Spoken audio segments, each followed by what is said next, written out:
According to a recent study, 1 in 200 people may need a stem cell transplant in their lifetime. What if you could save and store those cells until they're needed? Well, you now have that opportunity. Thousands of families are banking their baby's cord blood stem cells. By saving these cells immediately after your child's birth, you can store a valuable resource that has the ability to treat more than 80 diseases, like palsy, diabetes, leukemia, cancer, genetic disorders, immune deficiencies, and more. But how do you choose a company that will provide the best experience and the best expertise in the collection and storage of the baby's cord blood? To begin with, experience matters. We had some questions about the entire process. So we invited Dr. Michael Tucker from Xytex Cord Blood Bank, a company that has more than 30 years experience in banking valuable cells and tissues. We've asked Dr. Tucker to join us here at A Taste of New York. Welcome, Dr. Tucker. Thank you. Why is cord blood so valuable? Cord blood is so valuable because it's such a rich source of stem cells, which are potentially usable for all manner of medical therapies. And the opportunity at the time of delivery at birth to collect that blood from the cord, which is generally thrown away at that time, is a missed opportunity if it's not taken. So we highly recommend that it's simply something that a couple consider when they deliver a child. We've heard also about bone marrow cells. What is the difference versus the stem cells from cord blood? Bone marrow transplantation of stem cells has been a long-standing therapy which has been extremely useful.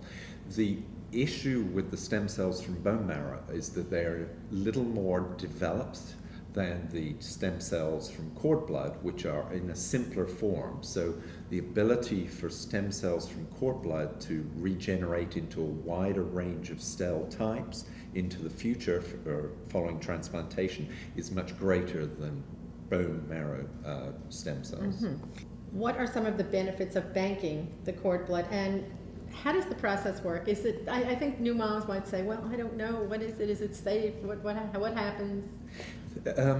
Cord blood collection is extremely simple. There's no real involvement for the mum who's just delivered. It's simply the umbilical cord is clamped off, and at that time, prior to it being removed and discarded, there's the opportunity to drain a certain amount of blood from that tissue.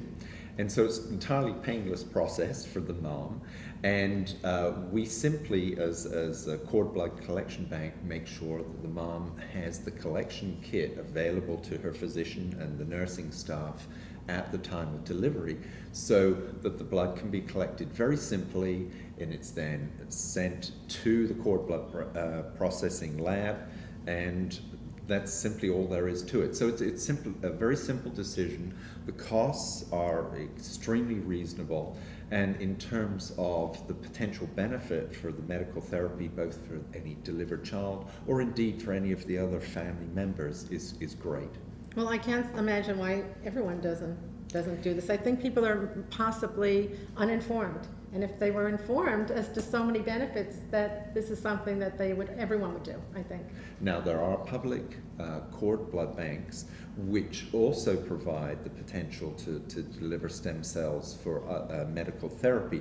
Unfortunately, in those instances, there is much greater problem in matching the genetics of those stem cells with the recipient because they're from an anonymous source. The fact that there's an estimated 1 in 200 chance that an individual child may need the stem cells, that probability rises even higher that a related family member may well benefit from the use of these cells for medical therapies. The future potential is actually enormous. The cryopreservation of them, the freezing of them, is really very straightforward technology. We are just holding those cells in anticipation of yet greater forms of disease therapy into the future. It's just amazing. It really gives new meaning to the thought that the body, it actually can heal itself and has the ability to do so. And it does so on a regular basis. These are why these cells exist in the adult blood. It's just that cord blood contains a stem cell which is much less differentiated. It has an even greater potential than the stem cells that we each of us have in our own blood. This source provides a much higher, richer potential of these stem cells in a much more primitive form, which allows them to differentiate to even wider range of tissues in our body. Absolutely amazing. Thank you for joining us today, Dr. Tucker. Thank you. It's been my pleasure. Thank you for having me on the show. You're welcome. You have only one chance to save and store your baby's cord blood, and that's during the birth of your child. And these cells can help protect your entire family because they're related stem cells and they have an excellent chance of matching with siblings or other family members. For any questions you may have, please visit the informative Xytex website at xytexcordblood.com.